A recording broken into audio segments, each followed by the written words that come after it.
अनिका एक छोटे गांव में रहने वाली सरल और शांत स्वभाव की लड़की थी, लेकिन उसकी सरलता और अच्छाई को उसके ही करीबी लोगों ने उसका नुकसान उठाने के लिए इस्तेमाल किया। एक गहरी साजिश के तहत उसे उसकी जमीन और अधिकारों से वंचित कर दिया गया और उसे मरने के लिए जंगल में छोड़ दिया गया। लेकिन अनिका ने हार नहीं मानी। जंगल में उसे एक रहस्यमयी संत मिले जिन्होंने उसे सिखाया कि कैसे आत्मविश्वास, साहस और रणनीति के साथ अपनी खोई हुई दुनिया को वापस पाया जा सकता है। गांव के शांत कोने में जन्मी अनिका को कभी अपनी जिंदगी में बड़े सपने देखने का मौका नहीं मिला था। उसका छोटा सा परिवार, उसकी सादगी और उसका मेहनती स्वभाव उसे हर किसी का प्रिय बनाता था। लेकिन उसके इसी विश्वास और सरलता का फायदा उठाने वालों ने उसकी जिंदगी को नर्क बना दिया। धोखे, लालच और विश्वासघात के चलते अनिका की दुनिया उजड़ गई। परंतु जब तक उसकी सांसें चल रहीं, उसने हार मानने से इनकार कर दिया। अनिका का परिवार गांव में अपनी जमीनों और संपत्ति के लिए जाना जाता था।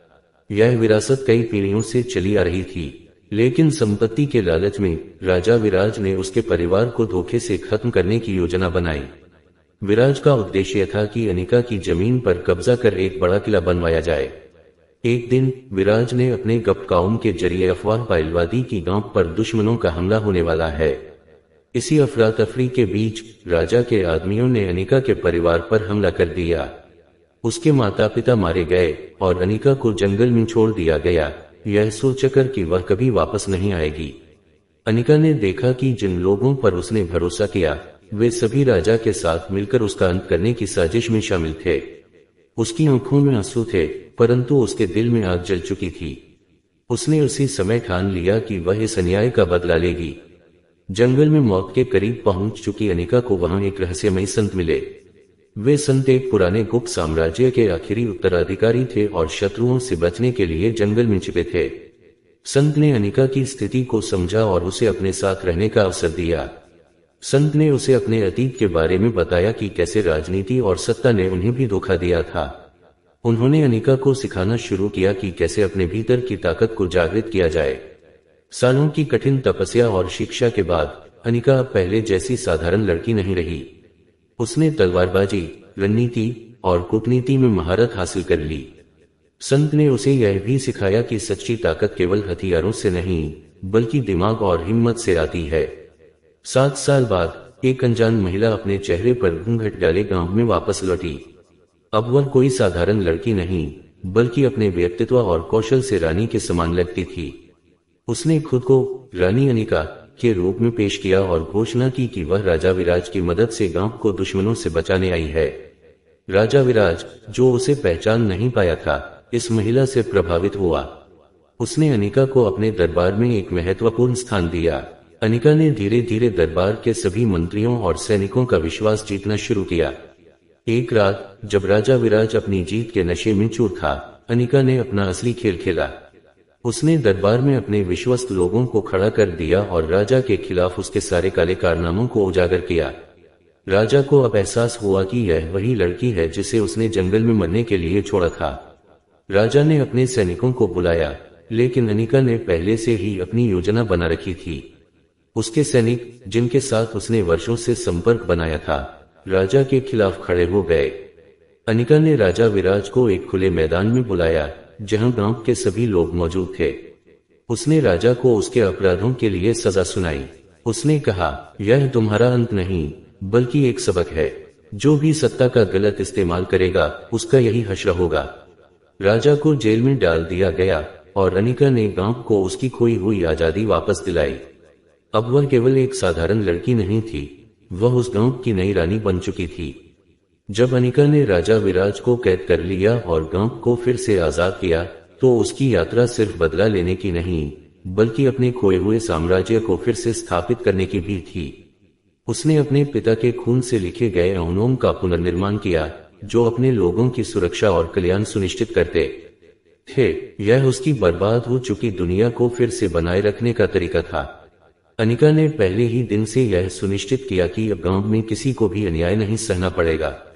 उसने अपने मंत्रियों को ताजमहल के बीचों बीच तैनात किया और आदेश दिया कि हर व्यक्ति को न्याय मिले।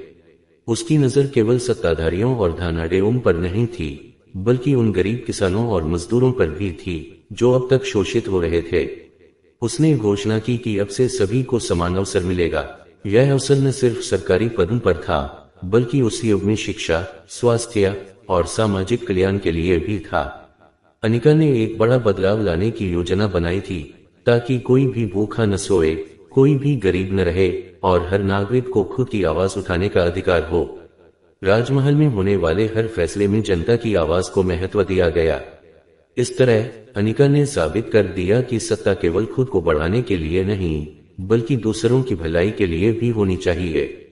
हालांकि अनिका ने राजा विराज को पराजित कर दिया था, लेकिन उसके रास्ते में अब भी कई ऐसे दुश्मन थे जो उसे खत्म करने का प्रयास कर रहे थे। वे लोग जो उसकी ताकत से डरते थे, अब भी उसे सत्ता में न देखना चाहते थे। कभी एक साधारण लड़की, अनिका अब एक ताकतवर रानी थी, लेकिन यह बदलाव सभी को पसंद नहीं आया। उसके खिलाफ साजिशें रची जा रही थीं और उसे कई बार अपने वैडरोम के धोखे का भी सामना करना पड़ा, लेकिन उसने कभी हार नहीं मानी।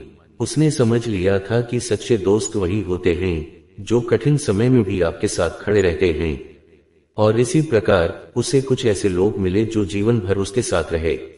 एक सैनिक था जो हमेशा उसकी सुरक्षा के लिए तत्पर रहता था, एक मंत्री था जो हमेशा उसके फैसलों में उसका समर्थन करता था, और एक सेवक था जो बिना किसी स्वार्थ के उसकी मदद करता था।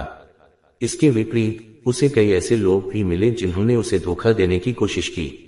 लेकिन अनिका को यह सीखने का अवसर मिला कि जिनसे हम प्यार करते हैं वे कभी कभी हमें सबसे ज्यादा चोट पहुंचा सकते हैं।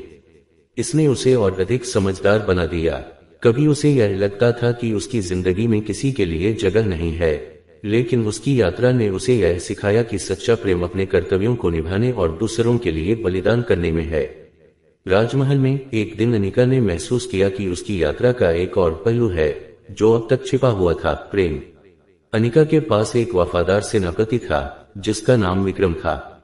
विक्रम, जो पहले अनिका के साथ जंगल में मिला था, अब उसकी सबसे बड़ी सहायता बन चुका था। विक्रम का दिल अनिका के लिए सच्चे प्रेम से भरा हुआ था, लेकिन वह जानता था कि रानी का कर्तव्य उससे कहीं बड़ा था। विक्रम ने कभी अपनी भावनाओं को अनिका के सामने जाहिर नहीं किया, क्योंकि वह जानता था कि रानी का दिल अपने लोगों के लिए था। लेकिन एक दिन विक्रम ने अनिका से कहा, आपकी हिम्मत और साहस को देखकर मुझे यह एहसास हुआ कि प्रेम सिर्फ दो दिलों का मिलन नहीं होता, यह उस रिश्ते को निभाने का नाम है जो दूसरों की भलाई के लिए होता है। अनिका ने उसे देखा और कहा, प्रेम का असली रूप यही है। हमें अपने कर्तव्यों से कभी नहीं भटकना चाहिए, लेकिन अगर हमारे दिल सच्चे हैं तो हर कार्य प्रेम से जुड़ा होगा। राजमहल में सत्तारूढ़ होने के बाद अनिका ने यह सुनिश्चित किया कि राजा विराज के राज्य में जिस तरह से न्याय की धज्जियां उड़ाई गई थीं, अब वैसा कभी न हो। वह जानती थी कि हमेशा अच्छे काम करने के लिए उसे हर दिन संघर्ष करना पड़ेगा। समय के साथ अनिका को यह महसूस हुआ कि उसकी यात्रा केवल खुद के लिए नहीं, बल्कि आने वाली पीढ़ियों के लिए थी। उसने यह समझा कि उसका प्रत्येक कदम उसके पूर्वजों के संघर्षों का सम्मान था। एक दिन एक बड़ी विद्रोही ताकत ने राजमहल पर हमला कर दिया। यह वही शत्रु थे जिन्होंने पहले अनिका के परिवार को नष्ट किया था। अब वे पुनः शक्ति प्राप्त करने के लिए अपने पुराने पापों को दोहराने का प्रयास कर रहे थे। लेकिन इस बार अनिका तैयार थी। उसने अपने लोगों के साथ मिलकर युद्ध की रणनीति बनाई और अपने किले के दरवाजे बंद कर दिए। युद्ध कठिन था, लेकिन अनिका ने इस बार न केवल तलवारों से लड़ाई की, बल्कि उसने अपने तर्क और कौशल से शत्रुओं को पराजित किया। वह युद्ध अनिका की सबसे बड़ी परीक्षा साबित हुआ, लेकिन वह न केवल विजयी रही, बल्कि उसने यह भी साबित किया कि हर संघर्ष से कुछ बड़ा और सार्थक निकलता है। शत्रु हारे और वह दिन अनिका के लिए एक नई शुरुआत का प्रतीक बन गया। उसने अपने राज्य को फिर से पुनर्निर्माण किया और अब उसका साम्राज्य न्याय, समानता और साहस का प्रतीक बन चुका था। अनिका ने अपनी जिंदगी को इस तरह से ढाला कि हर व्यक्ति जो उसके राज्य में रहता था, उसे यह एहसास होता था कि यदि वे सही रास्ते पर चलें तो वे भी महान बन सकते हैं। यह कहानी केवल बदला लेने की नहीं थी, बल्कि यह एक प्रेरणा थी कि जिनके पास साहस और आत्मविश्वास हो, वे अपनी दुनिया को बदल सकते हैं। अनिका ने यह साबित किया कि एक साधारण लड़की भी जब अपनी ताकत और विश्वास को पहचानती है तो वह इतिहास रच सकती है।